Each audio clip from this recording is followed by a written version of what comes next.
T-minus 3, 2, 1, 0.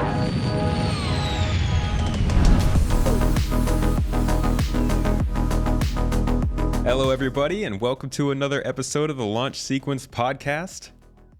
Big 60. We're at episode 60 this week, and I've got a big old voice in the community for us today, Montoya. Thank you so much for joining me for this big episode, buddy. How are you doing? Mr. Space Tomato, it is great to speak to you again for the first time. Well, we were talking right before the podcast, which was the first time we spoke. Right. It's like a sequel. And it's about time we did this. Yeah, definitely. How are you? I'm great. Thank you for asking. Like I was saying, I've been watching your videos for as long as I can remember watching Star Citizen stuff. I've been watching Test Squadron blotting out the sun with their auroras, and I'm just glad to finally be able to sit down and have a chat with you. Thank you so much for coming on.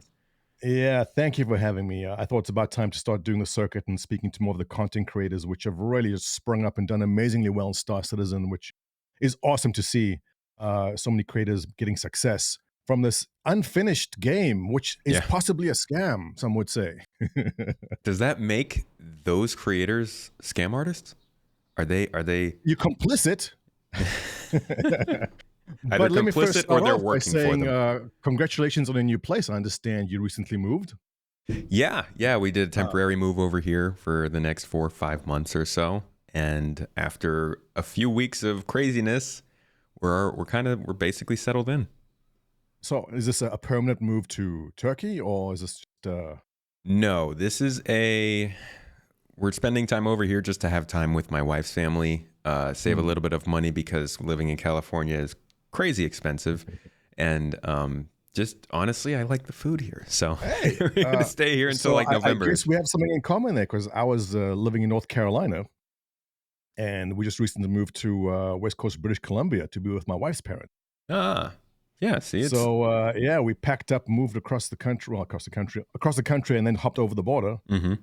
At least it wasn't flying over oceans and stuff like you did, but I understand the pain it is in moving. The most difficult part is taking apart your office with your mic and your camera and your seat and everything, and putting it all back together. And that first time you start up your computer again and you go, please work, you turn on, and everything boots up. Like, it boots up for you. Well, yours did it? it's like a 6 out of 10 kind of thing. Yeah. I've had. Congrats on settling in. I know it's quite the harrowing experience making a move like that. Thank you. I have definitely had my handful of troubles. Supporters, we've been having chats about different hardware problems I've been running into and getting the internet all solved. And there's kind of an echo still. You can see my walls are still fairly bare. So still some of those moving pains, but I'm glad to just be set up with a mic and a camera and able to start producing again. How would your move? Was it working? Yeah.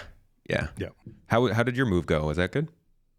So pretty much, the same as, I'm guessing, it's just you don't have any kids, right? Just you and the wife. No. Yeah.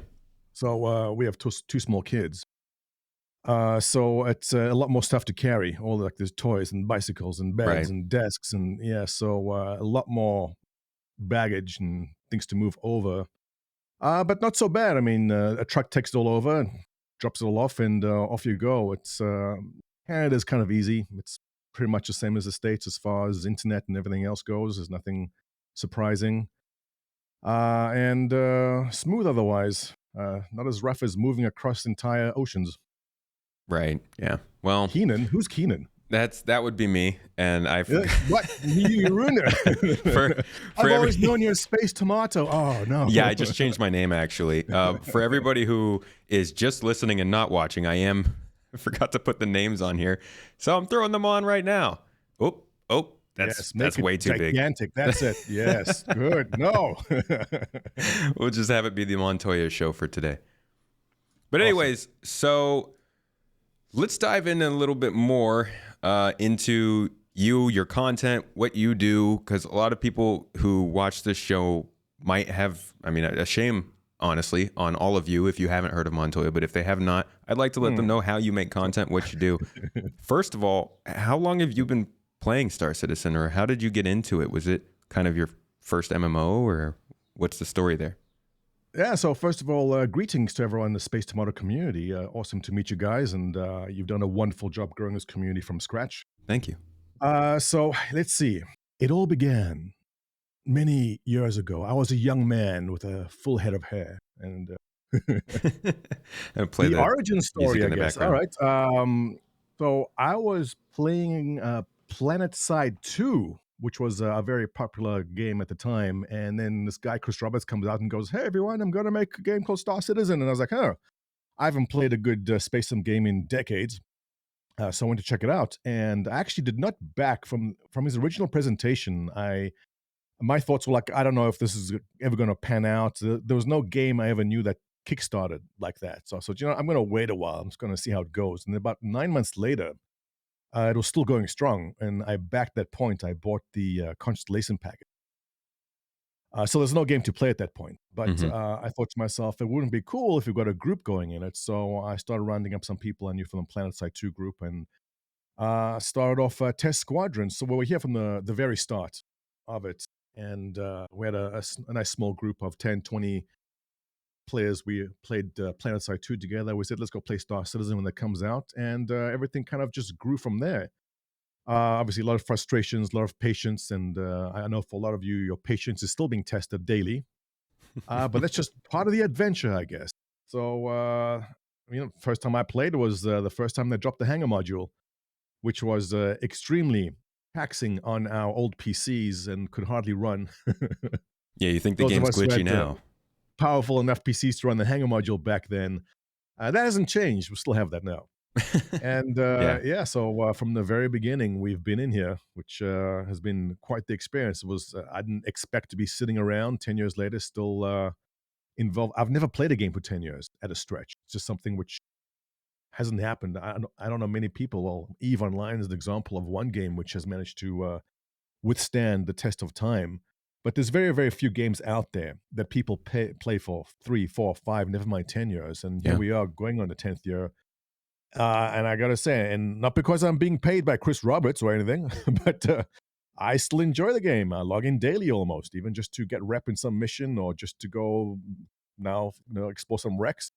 Still has its appeal and getting better. And it's kind of crazy. I mean, despite all the problems it has, and that's kind of our topic for today, talking about some of the bigger problems that Star Citizen does have and our thoughts on them and what CIG might be able to do to improve them. But 10 years is a long dang time. I know I've never followed a game for that long for sure. Um, it's weird, 10 years and we're not even Yeah, close I to wouldn't release. if you had told me this in the beginning, I wouldn't have believed it. Actually, just I tweeted out yesterday, one of our members, longtime Star Citizen backer, just completed 30 years with the Army Corps of Engineers. And I remember him years ago saying he only has 9 years until retirement. And now those 9 years are up and he's retiring. And I was like, oh, that's amazing. There's also an ongoing joke in my org. There's one guy who joined when he was 19 and he was like the kid in the org. And now he's 29, has a child of his own. Yep.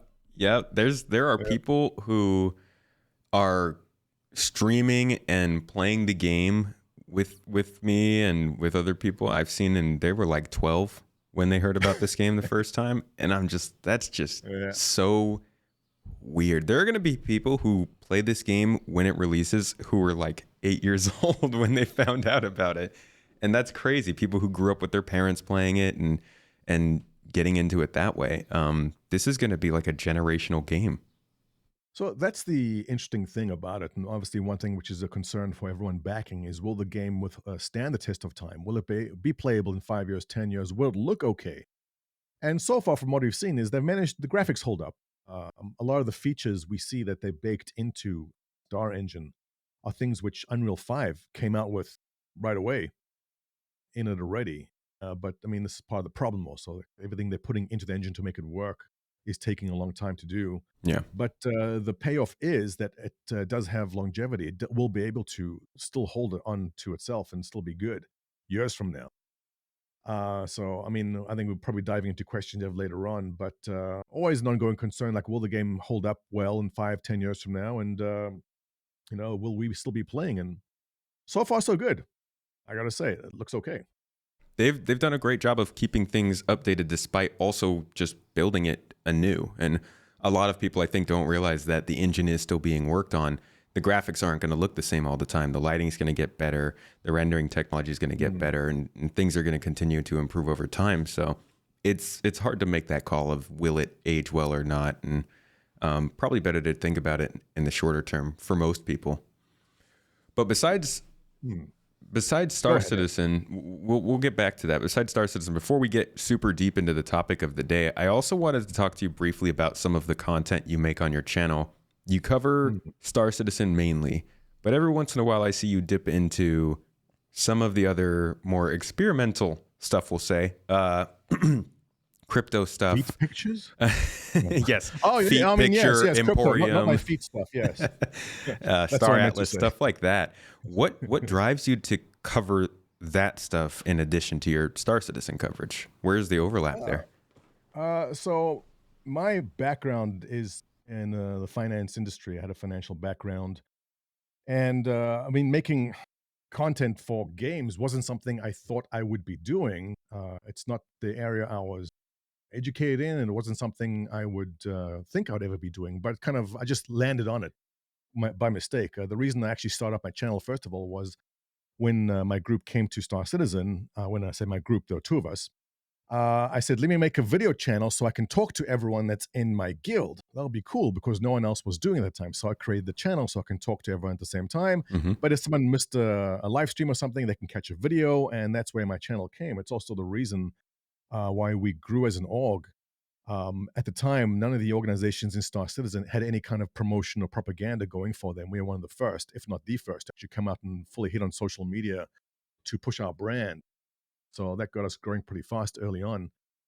And I guess, excuse me, a lot of content creators come across this point eventually, and they go like, what am I doing? I wake up every day and I talk about a game, and I talk about a patch note maybe, and there's a new ship, but what do you actually, what is interesting to you?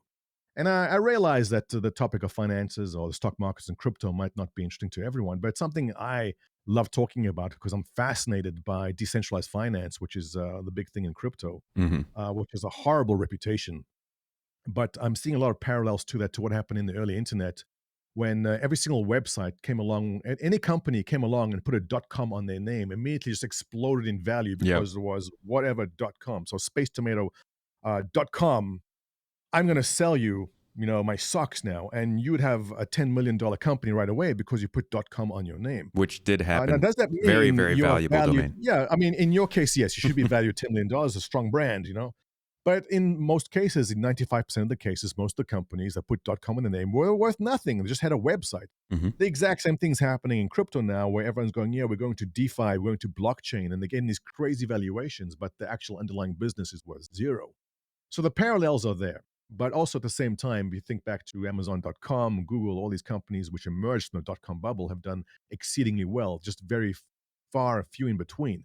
The same thing will be in crypto. Most of the stuff, 95% of the junk will pass along and die, but there will be the stuff that does work. So I'm always curious, keeping out for the stuff that does work. I think it's a fascinating field. It's not going away. NFTs, as much as we hate them as gamers and mock them, they're not going away. They're here to stay. Dr. Disrespect actually funding his game by selling NFTs, which is a fascinating topic. I love the use case he's done for that. And obviously, Space Atlas. Star Atlas. Right. I've got Space Tomato on the brain. Star Atlas funding themselves to the tune of $180 million to create their game. A lot of people drawing parallels saying, hey, what's the difference with them? Because they raised money and Star Citizen has raised money. So how can you be critical of them?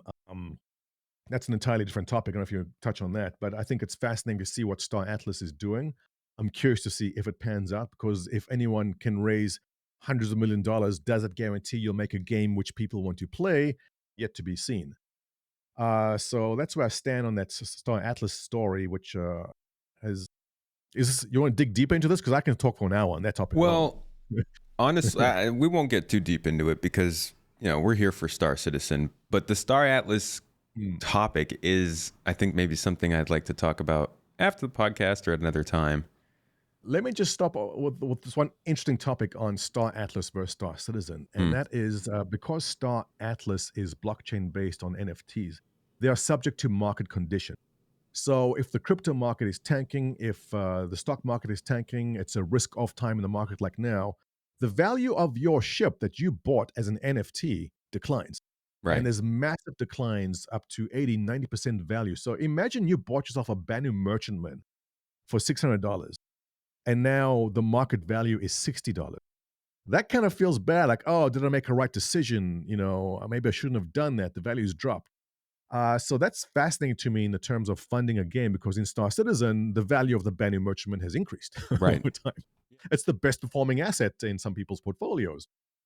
But in the case of a Star Atlas, you've taken unrealized losses on your investments in that. So that's a fascinating, unforeseen event as far as funding a game using NFTs. Like, how do you feel about funding something and the value of that dropping 90%? Kind of crazy. Yeah. And So we'll see.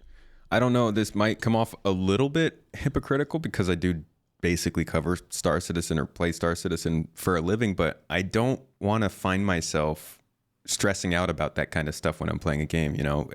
Hey, I love this game versus Star Citizen. I'm going to put this much money into this game while I'm also playing Star Citizen.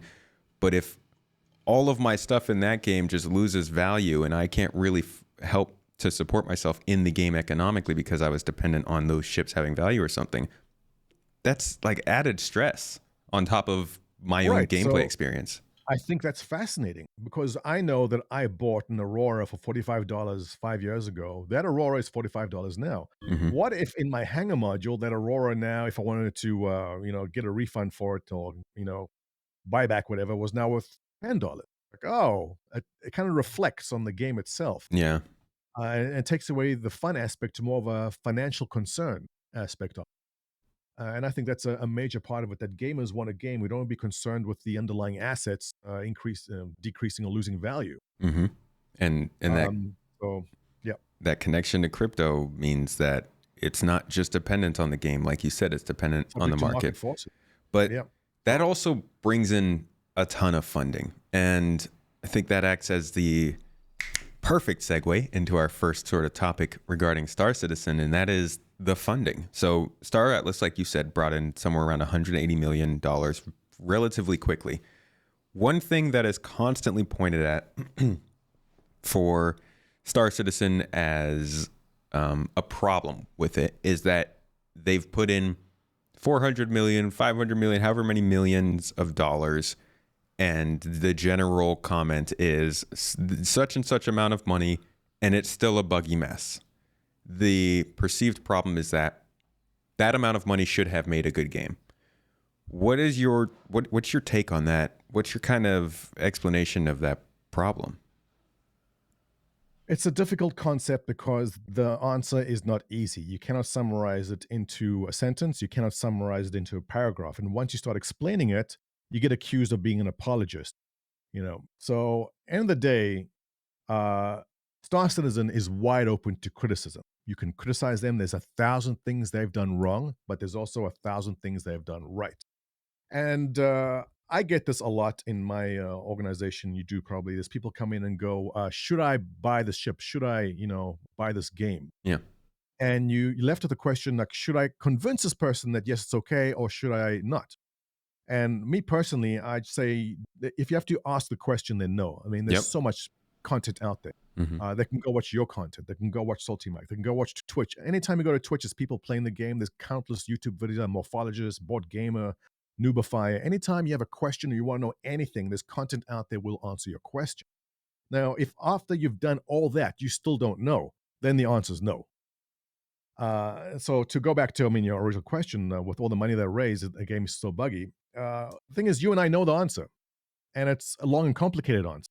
Yeah. And I have this at least once a week. Someone comes in, they ask that exact question, and I tell them what Disco Lando told me in the last Bar Citizen we were at.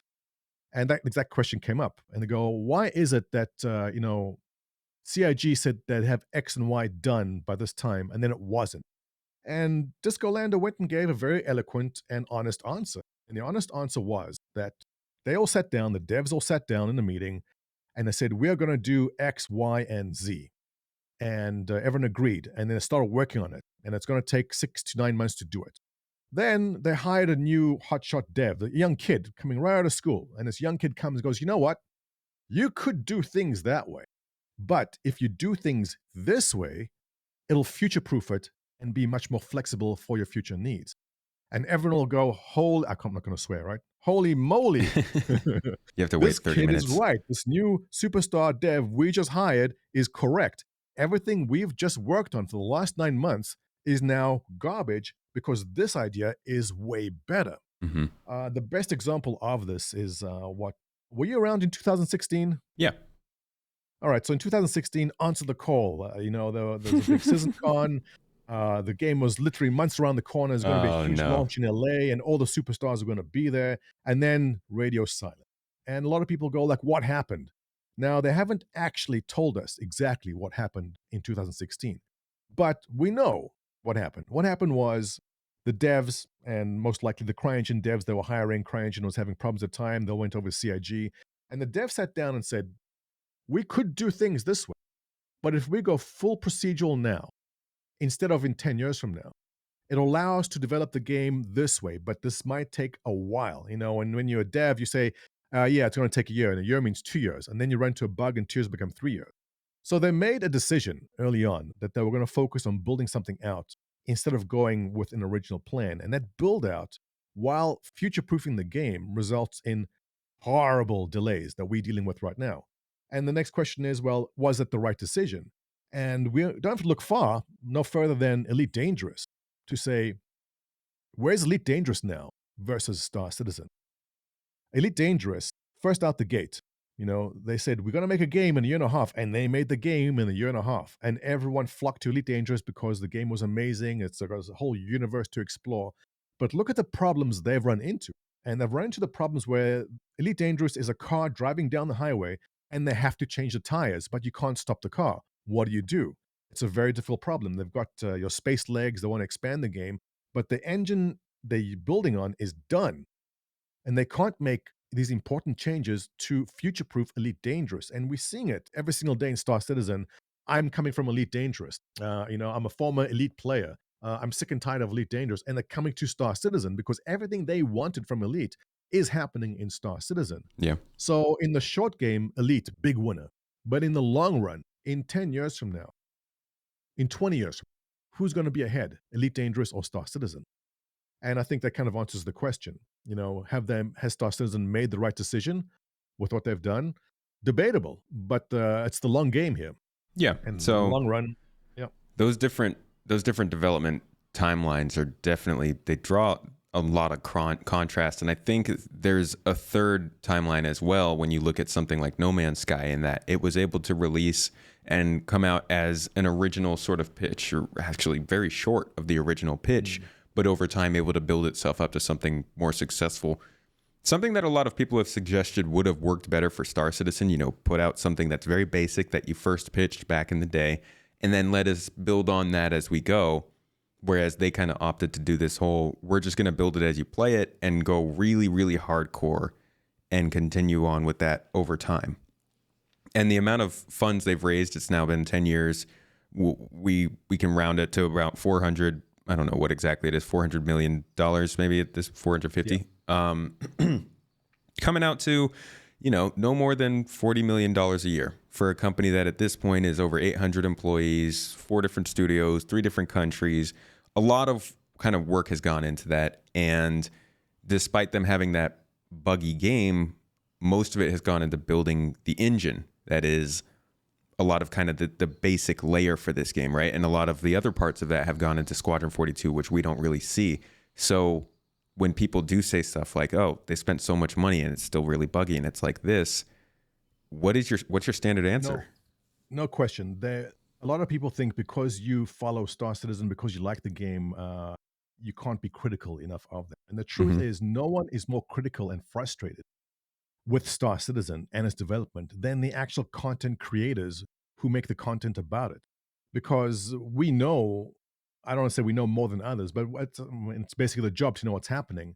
And it's frustrating as hell to see something in the roadmap getting pushed out or removed or then come back. Because you understand from talking with the devs, you understand the problems, but it's extremely frustrating. And we've seen streamers come and go. People have started streaming it and just kind of dropped off because Star Citizen is a buggy mess.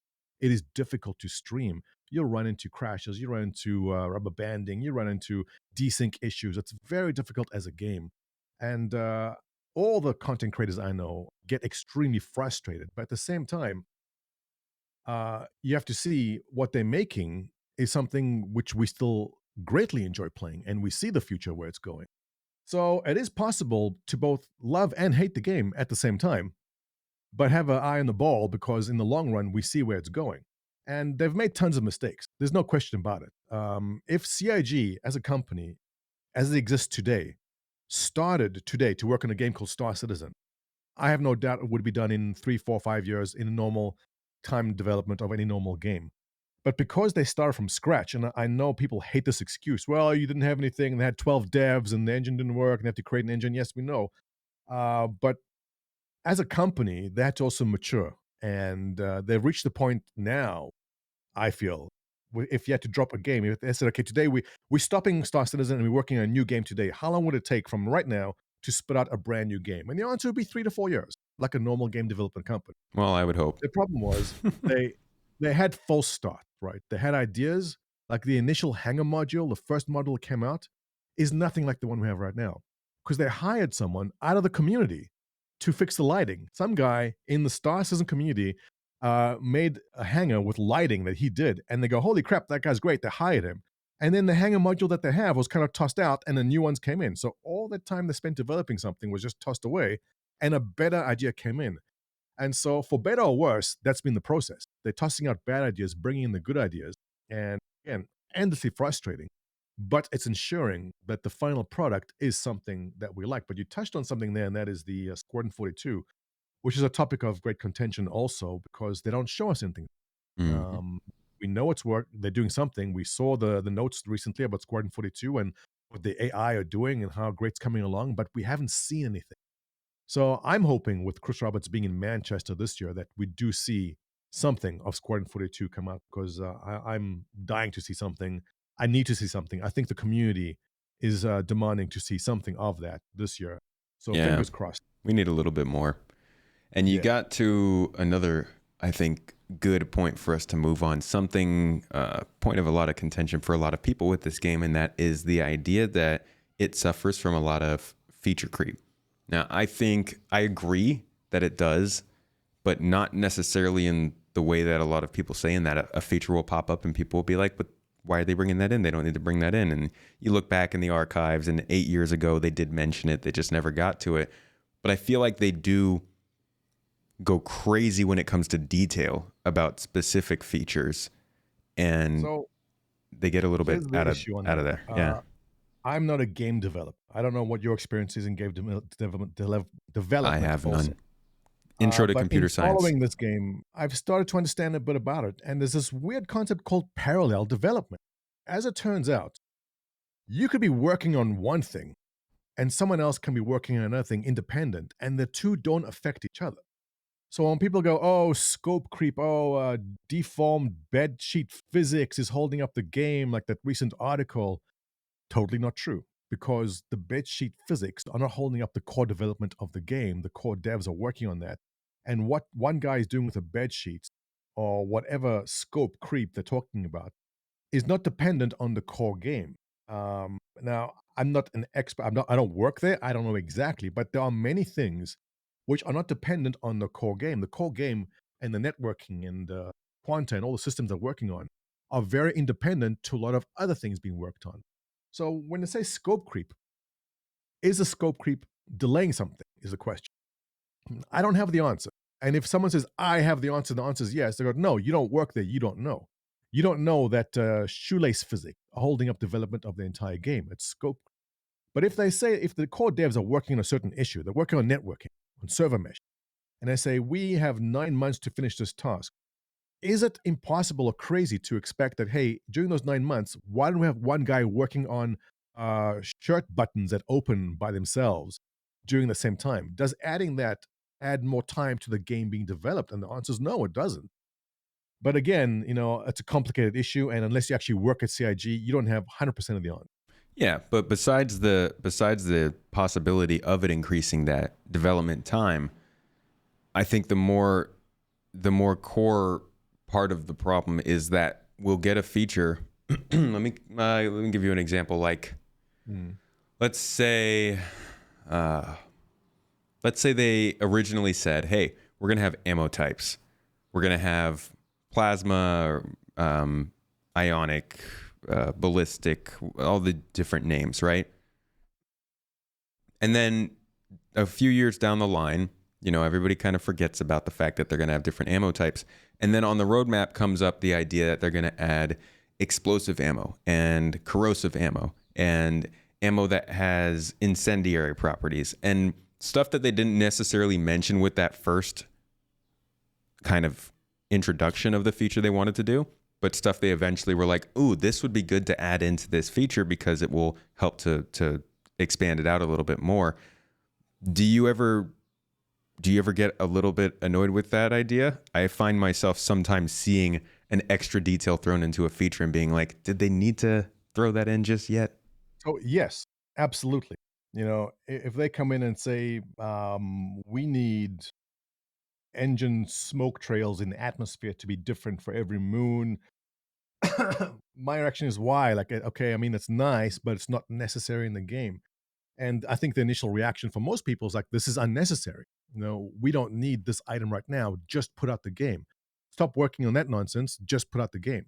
But again, you are not a game dev. I'm not a game dev, and we don't work at the company. And what happened was they sat in a meeting and I said, this item we are working on, we're going to create windstorms on dusty planets, and it's going to take us 6 months to get this in. While we are working on that, you guys working on ballistics over there, what are you guys doing? They go, well, we're not doing anything. There's nothing to do. And they'll say, okay, how about you make different ammo types while we work on this? So there's things happening in parallel all the time. And while to most of us, we go, oh, what a waste of time. That's stupid. The reason they are doing that is because it's a team sitting there doing nothing, getting paid for something. So do something time. Whether or not that holds up the entire game or causes delays in the greater game, I can't answer that. But that's how I suspect it happens. I mean, the greatest delays essentially are the networking problems I see with, getting people on servers and getting the servers running smoothly. That's where I see the big problem. Mm-hmm. And it's basically a case of, it takes one woman 9 months to make a baby. So if you get two women, does it make the baby any faster? And the answer is no. Adding more devs onto a problem doesn't always make it go faster. I'm sure whoever's working on these issues is working as fast as they can. They can't take the guy that's working on bed sheets and tell him to go help the networking guy. Doesn't make it go any faster. And again, endlessly complicated, and it's something which I ask the devs when I meet them, when I have these questions, and they explain it like that to me. Like, I don't have to agree with it, but I understand that they're working as fast as they can with the resources they have, and the resources are great. I mean, $400 million, they're hiring big. There's always, if you look at the sheets, the hiring pages on the website, Mm-hmm. they're always looking for new devs. Yeah. It's not as if we just don't know what to do with the money. They're hiring all the time and making things as fast as they can. And just for the average person like you and me, it doesn't always make sense. But again, if you dig down, it makes sense to them. Yeah. So just to be clear, you're telling me that if I throw millions of dollars at people, they won't make babies faster? That's not how it works? It depends how many babies. I mean, you can create babies in parallel, right? I got to look at my Jira schedule Little first. tomatoes on the vine. Well, that's a good shirt though for when the kids are coming. Oh, Yeah, that's fair. Tomatoes. Yeah. Well, I own that, by the way, claiming ownership. Oh yeah, you better copyright that. I'll pay you royalties and everything. So, speaking of, sorry to off topic for 1 second, but I think I may have pissed off your wife. She's Turkish, right? Mm-hmm. So that's dangerous because you don't want to piss off a Turkish woman. When I was contacted initially for this podcast, I get contacted by Mrs. Tomato, and she goes, "Hello, would you be open for a podcast with Space Tomato?" And I was like, "Oh," I said, "Who are you? His secretary?" I don't know who she was. Yeah. And she responded, "No, actually, I'm his partner." And I'm like, "Eee." Okay, she couldn't see my expression over text. DMing. I'm like,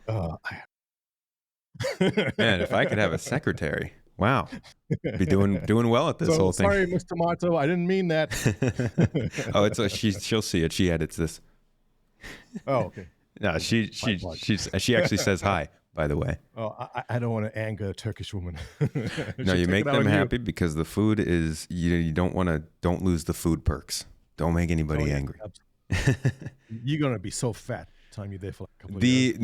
The first time I came here, here we go. We're getting off topic, but I got to tell you, the first time I came here, I've never really been a person whose weight fluctuated very much, and it was always pretty. How old are you, if you don't mind me asking? 29. Okay. Oh, Yeah. hitting the 30s. Oh my. Yeah, Downhill yeah. from there, Oh man, halfway there already. Look at that. Yeah. But the first time I came here, in the first 6 months, prior to this, my weight had fluctuated within about 20 pounds over the last 5 to 8 years. I want to say around there. I got here and I gained 40 pounds in 8 months. It was This is 40 pounds heavier now? no, I lost it all. It was Oh. literally, I got here. I lived here for like 2.5 years. We realized what was going on as I was gaining weight, and like realized that I was not used to the food, the amount of food, the way people give it to you, all of that. And so started getting back to where I was. I didn't even really notice it that much either because on camera it didn't look that much bigger, but Well, you can't see down. I mean, I'm rocking a dad bod now. I was in great shape for years. carry it on my But face a when little you bit. hit mid-30s, I'll send you the handbook for how to dad bod correctly. Thank you. Yeah, I'll You get definitely it in need your that. late 30s, but I'll send you a. I appreciate that. So let's get back to the Star Citizen oofs, I like to call them. One of the biggest ones, in my opinion, is the new player experience. Horrific. But before we start with that, I think a good predecessor to that, or rather, I guess this would be better if we talked after. But I'm gonna say it anyways. You are leader of Test Squadron. Pretty sure you're the biggest org. You guys got 20,000 plus members. You know how organizations work in Star Citizen. The system is bad. We got organizations, kind of the initial system or what we're using right now, years ago, and since then we haven't gotten things like player taxes or the ability to share ships or the ability to have like a specific chat channel in game, stuff like that. What are some of the things that you could see them doing to very, very greatly improve the organization system, not just for those people who are in orgs, but maybe newcomers who want to find them or get involved with them? Okay, so that's a multifaceted question. First of all, the great fabled orgs 2.0, which is always around the corner but never actually arrived. Will at some time give us tools which we as org owners need. And I think one of the most important things is efficient in-game comms or ways to reach your fellow org mates. Right now, when you join the game, you have to add people to a friends list. Like, why isn't it that when you join the game for the first time, your org mates are all listed on the right-hand side instead of a friend list? Because as that's one of the major features which bugs the hell out of me, because new people join and they come to our Discord and they go, "Hey, I'm new. What do I do?" Go into the game, see everyone listed here, add them to your friends list, then right-click their name and join the server they're on. Oh, but the server's full.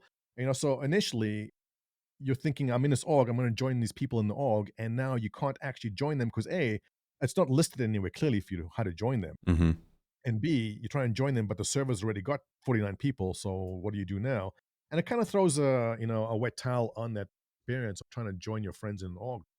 So that's something I'd like to see them fix sooner. Is and ties into the new player experience. Is the first thing you want to do is get people in the game and playing as soon as possible, because the longer you sit out there and wait and don't, you lose interest, and some people just back the game and disappear and don't come back. Right. So I mean, adding your org mates onto the first page login page there as a way to join people in your org is something I don't see how they can't do that. Something easy to do. But the new player experience overall is horrific. I mean, they've done a good job attempting to fix it now with the guide system, which is the right move, rewarding guides with paints and an actual ship. Like if you can win the 600i for being a tour guide, awesome. I think that's great incentive. Wow, I didn't know that Uh, it was that high, the incentives. was for the one touring prize. I I'm see. actually not sure how someone would get that, but if you scored the highest in this one touring area, you would get the 600. Huh. Correct me if I'm wrong. I'm pretty sure I saw that. I haven't read anything Well, about it. I think that's awesome. That's a great way to compensate the people who are putting the time and effort into the guide system. But Yeah. without a guide, we know how bad it is. And people go, "Where's the tutorial? How do I do this? How do that?" And we have to explain. Well, there can't be a tutorial because the game is changing and the keys change all the time for this and that. And if they make a tutorial now, then it won't be working in 6 months because this will break it. And you have to explain that. I mean, no one wants to hear it. That's a horrible experience to have where you Yeah. can't figure out how to do anything in the game. And I've watched the new players come in, been able to get out of bed, find the spaceport, make their way to the spaceport, and then go, "I'm here." What do they see at Area 18? They see like New Deal. So they walk into New Deal and go, "Where's my ship? Is this my ship?" Like, no, that's not your ship, and they go, "I don't know where my ship is," not realizing they walk past the terminals. Yeah. They're But not without labeled. a guide, how do you know? Yeah. So, yeah, horrible experience. That's why I say to anyone who's new who may be watching this, get yourself into an organization. And once you're in the org, go to the Discord and say, "Hey, I'm new. Help me." And someone will. Like the Star Citizen community is awesome. They're so helpful. They're really nice people. And they'll go out of the way to really make sure that the new play experience is better. They'll compensate for what CIG has been lacking in doing. But my recommendation is essentially, get yourself into an org, get yourself into a Discord, and there'll be people more than happy to help you out. Yeah. Yeah. Can't wait for some of the fixes they've been talking about with the new player experience, the visor stuff, the better signage and things like that. But it is lacking and it needs some help for sure. Minimap. I see so many players come in and go, "Where's the minimap?" And we have to say, "There's no minimap." Then go, "Where do I go?" Well, you have to look at the signs. Go, Yeah. "What signs?" Well, it's rough. So It really is. drawing more attention to those signs would be good. I still don't think you should have a mini-map by default. I think the mini-map should be linked to specific helmet types or Mobi Glass contact lenses or maybe something like that. But I think it should be an option or rather a consequence of lack of planning if you don't have a mini-map. What's funny to me is, and I'm sure you've experienced this also, is because we've been in the game for so long, we just know instinctively. For example, when you first load in, you lie in the bed for like 5-10 seconds first, right? Or you stand up and then you just don't do anything for like 5-10 seconds. Let everything load, right? Does everyone do that? I do that all the time. I mean, And I was supposed watching a to. new player the other day. He loads in, he stands up, and everything's stuttering. And he's going, "Oh my God, what's wrong with this game? Is it my settings?" He goes immediately, opens up options, starts going through settings. Is my resolution right? Is my setting right? And he starts going through every single option graphical setting because the game was stuttering in the first 2 seconds. Mm-hmm. And like I'm going, "No, just leave that, just give it a second. The textures are loading in, There's so many things that we as longtime players just instinctively do, which is not normal for other people. Like, No, what game did you load into and wait for textures to load before you do anything? It's rough. It's very weird. It is rough, and that's one of the best things they could do for this game is just to help people who are jumping in because they're getting more and more people than ever now. Well, organizations are there. I know that most people, there's a lot of people who are scared to join. They feel that maybe it's demanding or something quiet of them. There isn't. Most orgs are just happy for you to be there. Just log in. Yeah, seriously. Don't join them in activities, whatever you want. You can always leave orgs. You're not married to them. You can leave anytime. A lot of people are very concerned about being joining an org and then being forced to remain there. Excuse me, which is not true. So jump in, look at the orgs by activity or by size. And they've taken all the big orgs I know, well, tons of small orgs have taken a lot of time and effort into helping new players. Yeah. Yeah, that's what we try to focus on when we're active. So another very unique part of Star Citizen is the relationship between the players and the company. I've never seen anything like it. I don't know if it is common, but Star Citizen has always had great communication towards the community. Not always the best and not always the most efficient, but it is good going by the industry standard. However, we've seen it blow up in their face.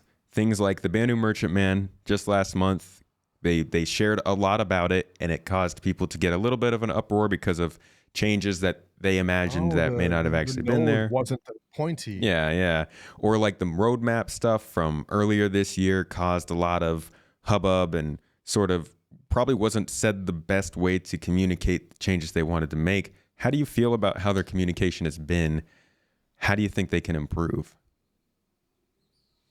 All right, so I think like you, I've never been involved in any kind of game development process where I've seen a company reach out and be involved with the community like Star Citizen has. But because Hmm. of the unusual and non-traditional funding model they have, they need to be focused on the community. That's the bread and butter.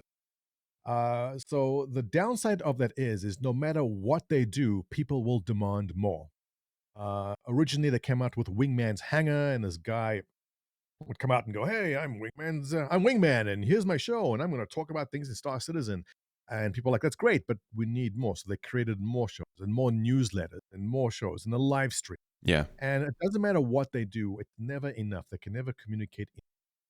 So it's kind of a blessing and a curse. But at the same time, I think over time, and you're probably at this area of zen like myself where I I'm surprised sometimes to see people freak out about certain things. Like the Banu Merchantman changing in shape a little bit, maybe.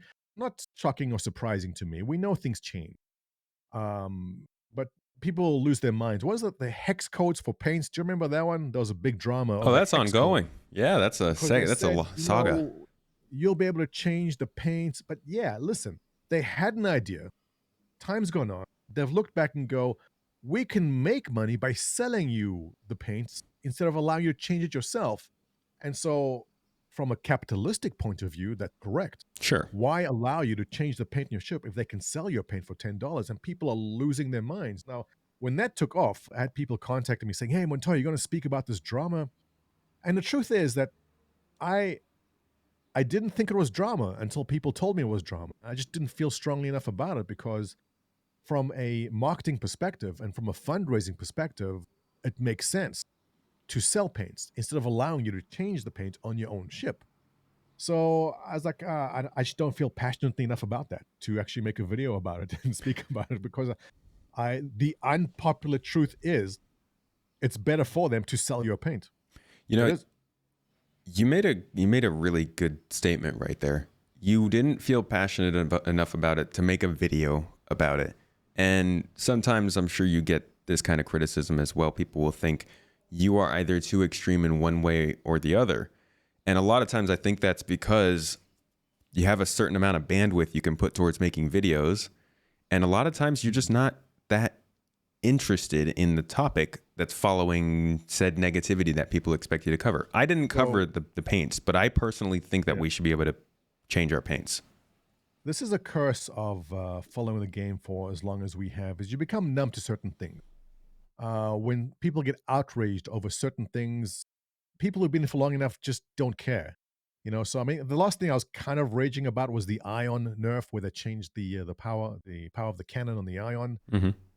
There's like, yeah, because I like that ship, and there's a thousand more things like that. But I know Nubifier is in the same camp also, where you've been in long enough that things which really anger and piss off a certain group aren't that important to you because you've just been there long enough and it's just how it is. So if they come out and say, you know what, we are removing the weapons from the Banu merchantman, like it's not going to be a fight, no offensive capability at all, just a merchant ship. I'll be like, okay, I guess it makes sense. I mean, if it's a giant cargo hauler, maybe it doesn't need weapons, but there'll be a group of people who will lose their minds and say, we backed it because you said there'll be size 7 weapons on it, and now there's not, and now I want my money back.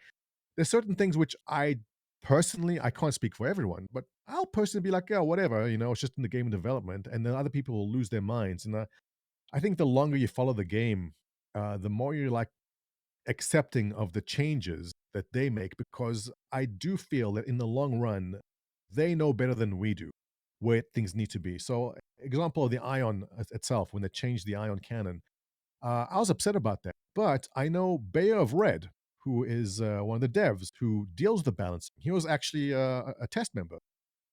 CIG has sniped members from my org. But I mean, I don't know him. I don't know him personally. We didn't spend much time chatting personally, but he was into spreadsheets and he was into balancing and he was into very meticulous about everything he does. And he is part of the team that balances them. And if Bayer of Red said we have to balance this weapon, I may not like it, but I understand there's a reason for it, and I may not like the reason. They have the reasons beyond what we know. and have to accept that they know what they're doing with.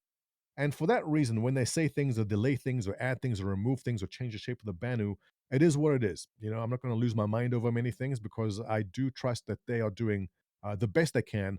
Not that they're infallible, they will make mistakes. But overall, I think they're on the right track. I will say I subscribe to that thought process to an extent. I do agree that the company knows mostly what it's doing. Now, they're dabbling in a lot of R&D as they build the game, so I imagine much of what they're doing is also experimentation. But I do think that there is a place for criticism regarding everything they do with this game, because we have to be the ones to tell them, hey, this isn't going to work for the game. We can't tell them it's not going to work for the game. We can tell them this isn't working how you had told us it was going to work, and give them that sort of feedback. I think when it starts to get ragey, like you highlighted in your own video about the Merchant Man thing, post after post after post after post of something as simple as a visual change, it starts to be noise. It starts to be hard to filter through and figure out what is really the criticism and the advice that we need to find out here. So I think the communication problems can go both ways. I think that definitely Star Citizen can have more efficient communication and better ways of sending out that communication, definitely about the particular things. Like, we didn't find out why the quantum system wasn't implemented last year until the letter for the chairman in May, when we should have known about that during the year in review in December. So I think there are some fixes they can do there, but also the community itself needs to get a little bit better at receiving those communications. So they are infallible. They will make mistakes.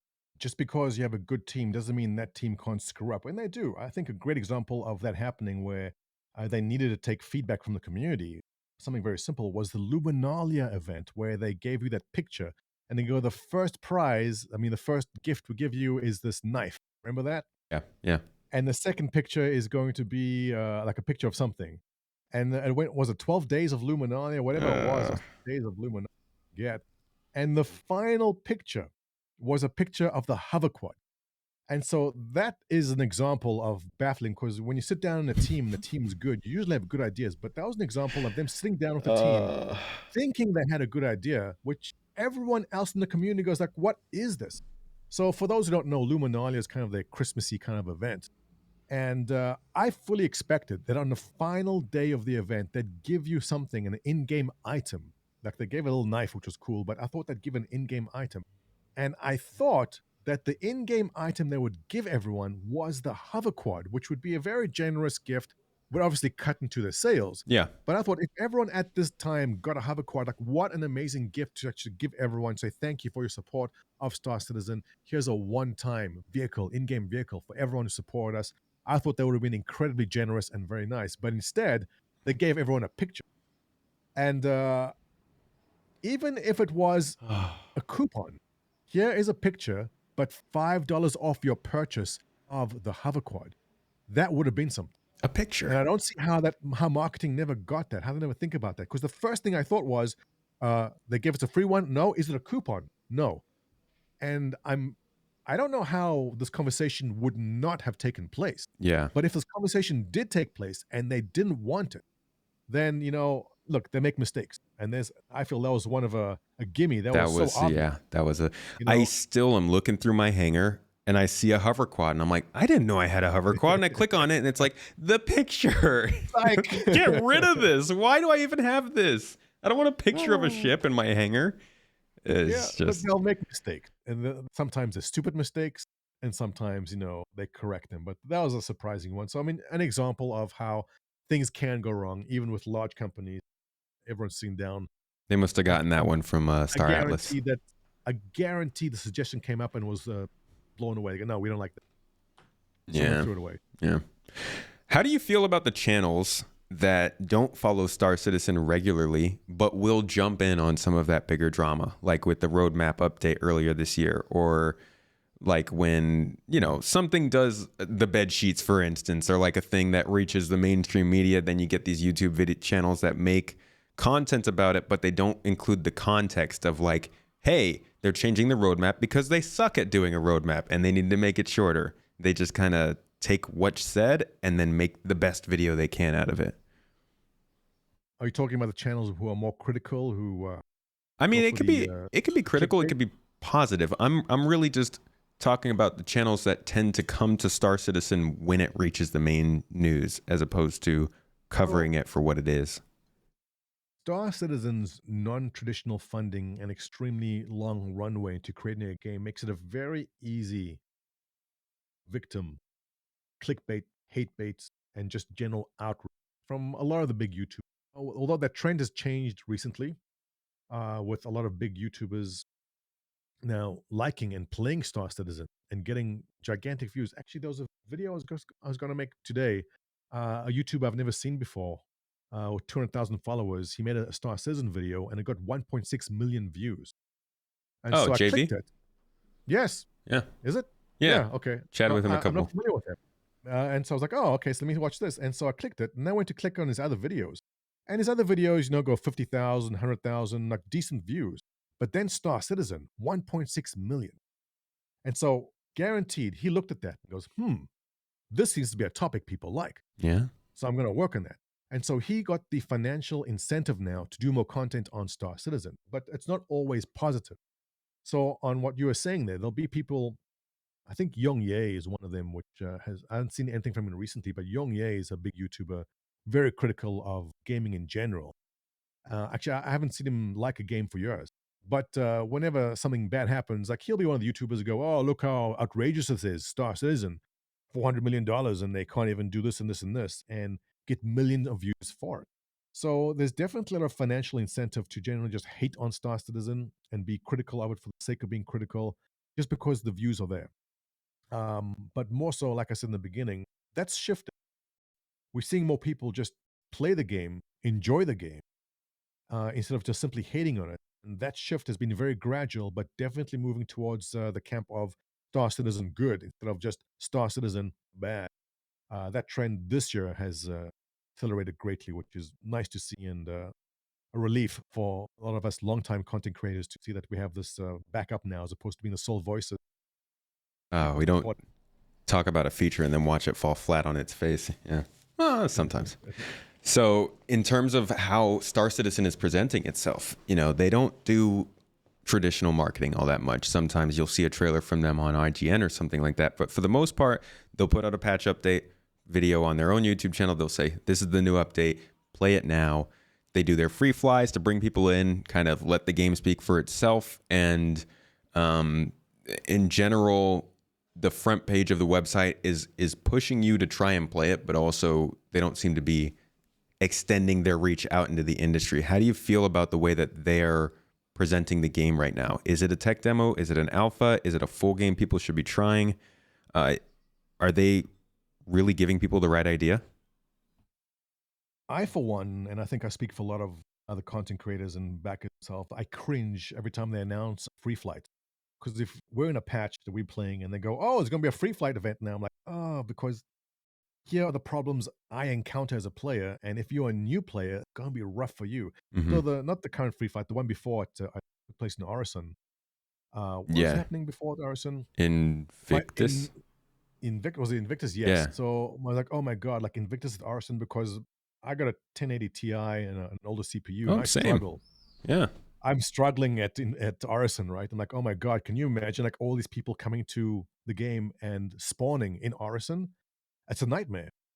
And that concerned me. But at the same time, they want to showcase, this is how it is. The problem is a lot of people don't have the high end rigs. Now, Yeah. GPU price is getting a bit better, but not many people are up at the 3,000 series GPUs right now. A lot of Yeah. us are still on the old ones.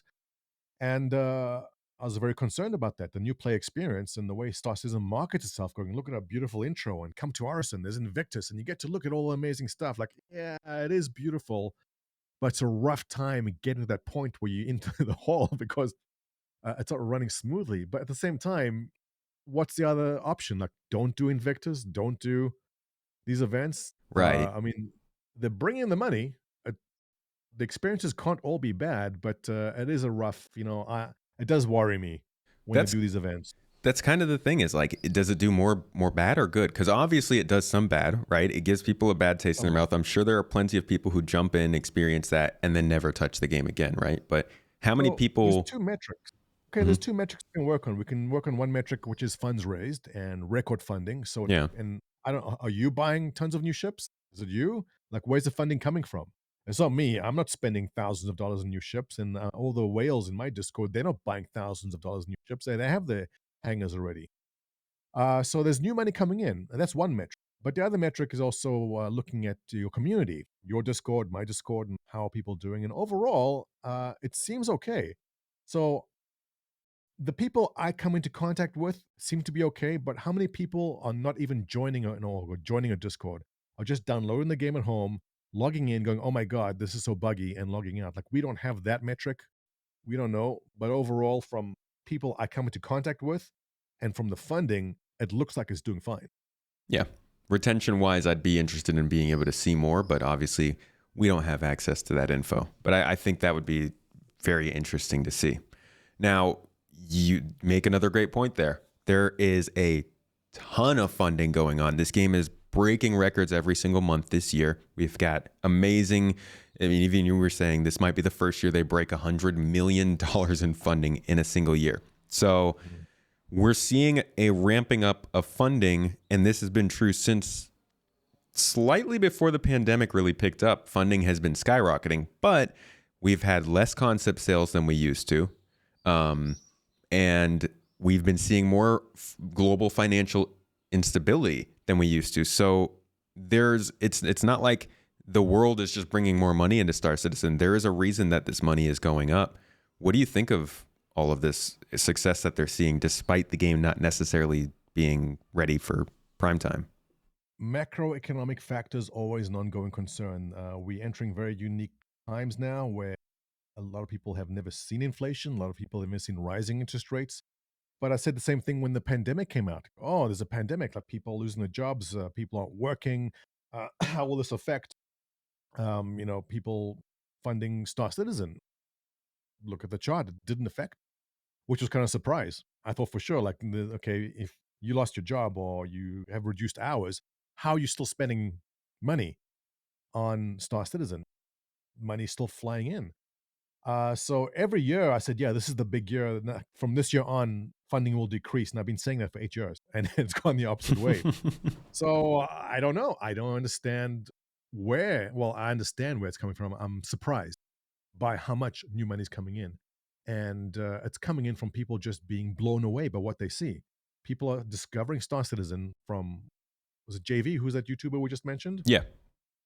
This YouTuber JV, for example, just played it for the first time.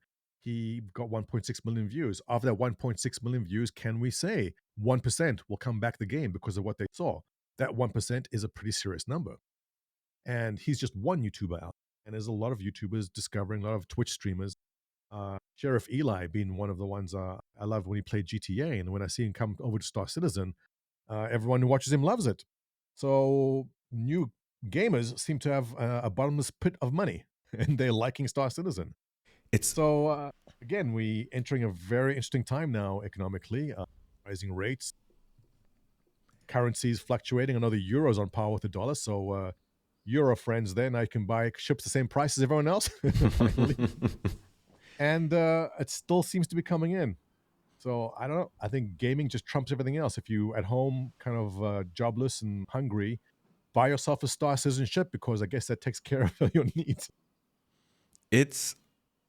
it's kind of a phenomenon almost that was created by this weird situation where Star Citizen has been stuck with the same reputation for years, even though it's been moving on its own. People have just frozen their idea of what the game is for like 3 years. And so now when everybody is seeing it and these big YouTubers are playing it, people are like, wait a second, this looks glitchy as crap, but there's actually something going on here.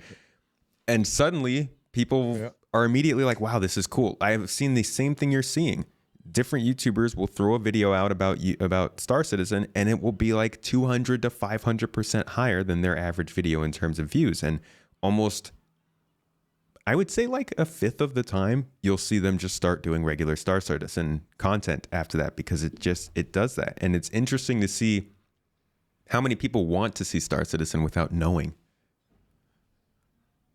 There's definitely a hidden demographic there that don't know they'll like it, but then I see people play it because the way the game is designed. I mean, it doesn't have to be a shooter game.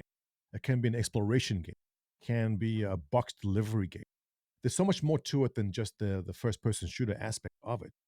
That's largely ignored because to make the game exciting, you got to be shooting things and blowing up. But I found, at least in my community, there's a massive part of my community that's not into the shooting and killing part of the game, into the other part of the game. And that is something which appeals to a large audience outside of space sim fans. You don't have to have the latest HOTAS and be an expert fighter in space to enjoy Star Citizen. That's one aspect of the game they actually haven't marketed. Usually the marketing is all about, check out this cool ship, look what it can do, but there's going to be Yeah. so much beyond that. Yeah. It's a So, yeah, lot. there's definitely a lot of potential there to get a lot of audience capture, which is not in yet. Mm-hmm. Yeah. On that topic, I don't know if this is a topic you want to raise, but Starfield, is it one of your topics or not? Because Well, Starfield is yeah. going to introduce a whole bunch of new people to Star Citizen. Right. That's the angle I've been thinking that's going to go. I'm surprised at how many people think that it would in any way kill Star Citizen as opposed to bring a lot of new people to Star Citizen. But yeah, I think overall, the general excitement around space travel, from SpaceX doing stuff to the James Webb Space Telescope sending back pictures to Starfield being our first AAA space RPG with actual potential in like over a decade. I mean, there is just a huge amount of opportunity for the sci-fi and space genre to blow up right now, and Star Citizen could be at the spear tip of that. You raise a fascinating point. I didn't think about it. With the James Webb Telescope taking those new pictures and everyone's interested in space suddenly. Yeah, I think besides James Webb, Star Citizen is the next most expensive wallpaper generator Yeah. outside Yeah. of that. So you're definitely correct on that. Think about it. You're right. Yep. And then you got TV shows blowing up. The Expanse did great. Foundation came out, got people excited. We've got other new space TV shows coming out. It's like, it really feels like a great time to be a space fan. We're in the right place, right time. We Yeah. just need 10 more years Yeah. Yeah. to enjoy the fruits of our labor. So getting back to sales, another, I think, key point and small problem that CIG is still kind of hanging on to is, even though we're seeing less concept sales, we are seeing concept sales that are linked to gameplay.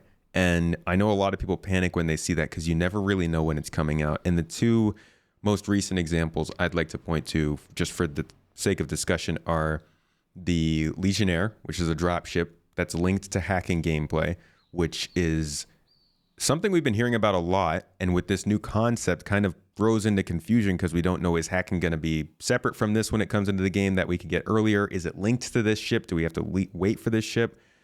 It's kind of confusing. The other one is the Odyssey, which is a ship that was released quite ambiguous, in my opinion, and really seemed like it was just there to be an exploration ship they could get to the community. Again, one that has gameplay linked to it that I think could lead people to think, well, it's just a picture right now. How is this going to work? Now, this is, I think, one of the worst reputations Star Citizen has always had, because throughout history, they've been known to sell JPEGs. Do you think it could still be a major problem from them, even if they're just doing it once or twice a year? So Star Citizen can be credited with selling NFTs before NFTs were a thing. Did it before it was cool. And if you bought a brand new merchantman for, was it $250? You're sitting on profits. Good But trade. I get it. Selling ships which don't have use in the game right now has been an ongoing thing. Personally, I think, again, like some of us are in this area of Zen where we just don't care. If they put up an Odyssey and I go, you know what, I like that as an exploration ship, and actually I have an Odyssey. I don't expect to be flying it anytime soon at all, but I like the look of it. And versus the Carrack, personal opinion, I like the Odyssey better than the Carrack, right? So it appealed to me. Now, I'm not holding my breath to get to fly that anytime soon. Same with the Legionnaire. I think it's cool. I got it because It looks like the Pelican from Halo. So Yeah. have to have that, right? I don't expect to be flying that anytime soon. Sure, the features aren't in the game yet, but you know what? It's in my hangar. And along come a patch one day, and it'll be in the patch, and I'll enjoy it then. But people can be very critical. How can you sell things which aren't being used in the game right now? And people get angry about it. And the truth is, you know what? They've been doing that from the beginning, and it worked. And if people didn't like it, they wouldn't buy it. And a lot of people don't buy this. But if they put up a concept sale and it didn't sell, then they'd say, okay, we're going to stop doing that. But they put up the concepts and people buy it. So again, capitalism is dictating the course of action here. So And the course of action seems to dictate, like, yes, keep doing this because people like it. so you definitely you're giving merit to the people who have the ideas of saying, hey, I hate this, and encourage everybody else, hey, stop buying these concept ships so that they stop doing it. You think that would work? You can go listen. Here's the thing: if you take a poll, like a proper poll, and ask everyone, what are your thoughts? Should they sell concept ships? Yes or no? Actually, it might not be the right way. Money talks at the end. Personal opinions aside, doesn't matter what you think or what I think. End of the day, the money talks, and the money's saying yes, people want this done, and so they'll keep on doing it. I don't see why they think otherwise. It's fair. I think that CIG though should focus on making sure that they aren't just known for talking with money. They definitely are teetering on the line, I think, of having a reputation that focuses a bit too much on money and a reputation that shows that they are here for the good of the community. And I think they could definitely make sure they take important steps to show people that that latter is still very true. It's a tricky situation because obviously relying on crowdfunding for your funding requires you to keep on raising money all the Mm-hmm. and then they'll get accused, as you said, well, all they're in for the money. Like they don't care about the community, just endless development. They'll never make the game because they're making so much money now by just making ships. The art people. God.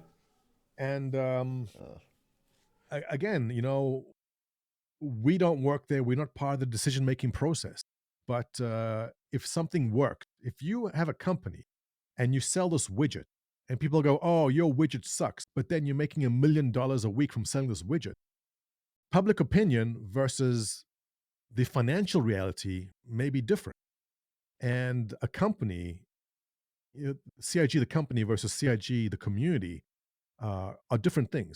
And as a company, they must do whatever it takes. They have a fiduciary requirement to do whatever it takes to generate that profit. So we can be critical. We can say, how can you sell a ship which doesn't have a function in the game? That makes no sense.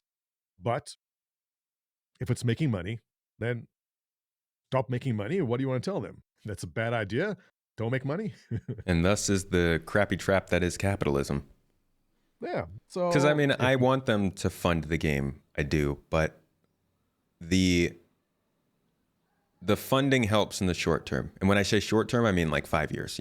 Getting the game finished. The funding helps, but over time, in my headspace, the perfect scenario for this game is that it's still going strong in 20 years, 25 years, 30 years even. And for that kind of long-term success, I really feel like you need to make sure you are fostering a good base for the game. Interesting topic there. Just a little segue, I guess. I don't want to take it completely off topic, but we've reached an interesting time in game development and what PCs are capable of doing. And that is, are we coming to a point in time where there'll be a forever game? Uh, Growing up, when I played games, you buy the game, you finish it, and the game is done. Mm-hmm. Then along came some MMOs. So, I mean, World of Warcraft, maybe. EVE Online, I think, has done wonderful, going on 18 or is it 20 years? I forget how long EVE Online's going. There will come a time soon, or if it's happened already, a game will come out that will be a forever game. The game will always continue existing and improving, and you'll live in the universe, metaverse, of that game continually. I think EVE Online has come close to that. I think Elite Dangerous could have been that, but they have problems expanding, making the engine viable for the expansion. And I think Star Citizen has a shot at being that game. That once they make the core game, the foundations of it, they'll always be able to build upon that core game and it'll be around for 10, 20, 50 years from now. I'm hoping, fingers crossed, that Star Citizen is that game. Hopefully. So there'll definitely be a lot of short-term pain. There'll definitely be a lot of mistakes. There'll be wrong turns. There'll be the wrong direction of development for sure. But end of the day, I think we all want to see that this is one of those games, few first, that becomes a game that will just never end. Yeah. Could be. Could be.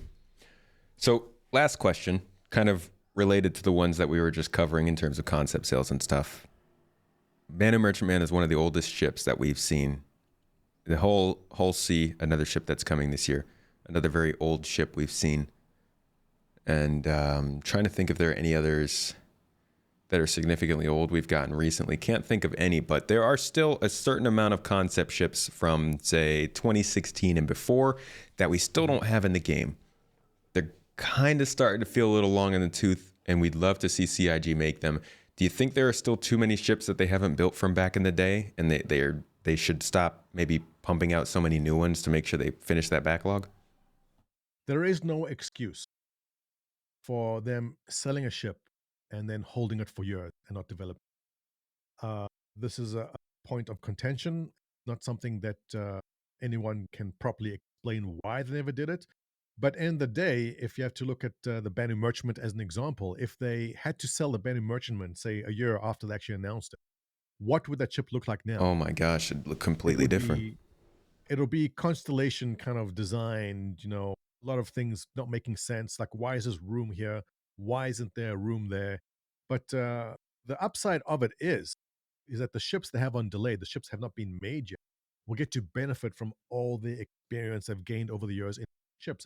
I can't argue that they have not improved dramatically in their ability to design ships very, very well. So the upside is that when the Banu Merchantman comes along and whatever ship they sold years ago comes along too, greatly benefits from the experience. The downside is you bought this years ago, all excited, and you've waited for now, and it hasn't come out. So frustrating, but end of the day, the result's much better. So yeah, a very sticky topic, one which we can really be angry about. But when the Banu Merchantman does come out, who's going to be crying about it? Like, oh, my beautiful ship. Oh, look how beautiful. Everyone's going to be Yeah, celebrating, right? yeah. No one's going to be crying. Yet another very strange and particular situation they find themselves in. They need to get these things made for the people who paid for them, but at the same time, the longer they wait, the better they are because of the rolling nature of the development. It's weird, and I feel like there really is no right answer to a lot of these problems. There's a lot of which one is the worst pain, because CIG has done something amazing, but it's also put themselves in a lot of difficult We've seen decisions. them try to rectify. We've seen direct to flight ready. I mean, the Yeah. what's that new vehicle with the turrets called now? The On the Atlas Redeemer platform. with the No, the turrets. ground vehicle, which is coming out in Oh, the 17.2. Centurion. Centurion is example, like straight to, well, called flight ready, but straight to drive ready. And they've tried to make an effort going to that. At times, I think what they'll do is they'll say it's easy for us to start a ship from concept and actually finish it rather than work on an old ship which is stuck in old designs and there's problems, some like legacy issue. Yeah. So it leaves stuff stuck behind and no excuses. It's Yeah. not nice, but at the same time, if you actually speak to a dev and you ask them why is that, they'll explain it to you and they'll say the pipelines work different now. Mm-hmm. We can spit out a ship in 6 months, and it's better for us to sell you a new ship than work on this 8-year-old ship because this is faster Right. and it'll Right. come out nicer and a better use of our time. So you don't have to like it, but it's the truth. Mm-hmm. Again, just a rock and a hard place. They've gotten better at making ships so they can make them faster, and it's less work than doing the old ones. And honestly, Fresh money too. some that's moving towards kind of, I don't want to say it's moving towards Ponzi scheme territory, but it's certainly using Crypto stuff. well, it's certainly using older money to finish newer products, and I do think that they need to start making sure to make a point that they're going back to those old products. And like you said, the Merchantman would have had like 2 or 3 updates by now, 2 or 3 reworks if they had made it earlier on, and they've gotten to the point where they're now making ships and saying, we're not going to put this ship in the game if its primary feature isn't functional. So like you said, they're making improvements on this, And but unfortunate truth, and the ugly truth is also money. Like they want to bring the 600 app to gold standard, they can spend 500 dev hours updating that ship, bringing it up to standard. But how much do they gain by then putting it back up on sale? Because I already have one. You probably have a 600i already. They can spend the 500 dev hours and get nothing in return for that other than our thanks. Like, yeah, it's wonderful. Or spend 500 dev hours making a new ship and sell that and make money. So we don't have to like it. Yeah. But that's the truth. It is how it's going. And that's, the sad truth of how a lot of the funding around this goes. In fact, I had a little bit more to talk about on that, but I think we're getting pretty long at this point. So I'll go ahead and wrap it up. And for anybody who is already shaking at the desk or typing on the keyboard, no, I did not call the game a Ponzi scheme. I'm just saying they need to be very careful about how much they're continuing to take that old money to make new ships without going back to this. I'm making a video. Yeah, I realized after I said, I was like, okay, here we go. That's gonna be Ponzi scheme. Yep. Let me get my thumbnail right now. Hang on. He's turned. I'm gonna be up on the top of SC refunds. They're gonna be like, he's finally realized it. Yeah, your eyes have opened to the truth. One of us. Now I understand. But that was a honestly great talk. There are a lot of things that you can complain about with this game. There's a lot of things you can praise. But today I wanted to talk a little bit more about the things that draw some criticism, the things that can rub people the wrong way. Definitely things that people who are getting into the game should understand about the game because it's different from a lot of different projects. And I thank you so much for joining me for this. It was a great discussion. Oh, it's been a pleasure. Thank you for inviting me. And Mrs. Tomato, partner, thank you very much for that. And I'm looking forward to seeing more of your adventures in Turkey. So grab that camera, grab that drone, and take us around some of the sites because it looks lovely. Oh, yeah. And I think we all want to see more of that. Did you see the footage I put out of the farmhouse when it flooded? Right before we started, I thought I'd catch up on a couple of your videos, and I saw the flooding. Thank goodness those dogs are fine. Yeah, so that was like terrifying. Yeah. Had no plan on having a drone there. That was just a random birthday present my wife had gotten me, and it just so happened we had it with us, and I was able to send it out over the river to make sure they were okay. So I will be using that a lot around here. You'll see more footage for sure. Looking forward to it. Definitely subscribe and follow. Smash that like button. You want to go ahead and let everybody know where they can find your content? Sure. If you just YouTube Test Squadron or Montoya, you'll find me there. Twitter on Montoya_test. And basically, that's it. Cool. And yeah, make sure to check out the organization. Like I said, biggest one in Star Citizen. Very laid back group of people from what I know. And just looking to teach new players, get in game and run some events, it sounds like. Laid back from now, just a sleeping tiger. I always wonder how that's going to work with all of our orgs being very casual until the game launches. It's going to be horrific. It's going to be a gigantic mess, but looking forward. Well, thanks again for coming to this episode. And thank you all of the viewers and listeners, whether you're on YouTube or one of our audio podcast platforms, which are ad-free. I'd like to thank you all for coming. Once again, as always, I'm going to let you know you can watch this, or rather listen to it live as a supporter if you'd like to, and see some of the behind the scenes if you want to join on Patreon or YouTube as a channel member on the main channel. Either way, it's been a wonderful day. Episode 60. I hope to see you all in the next one, and have a great week. Take care.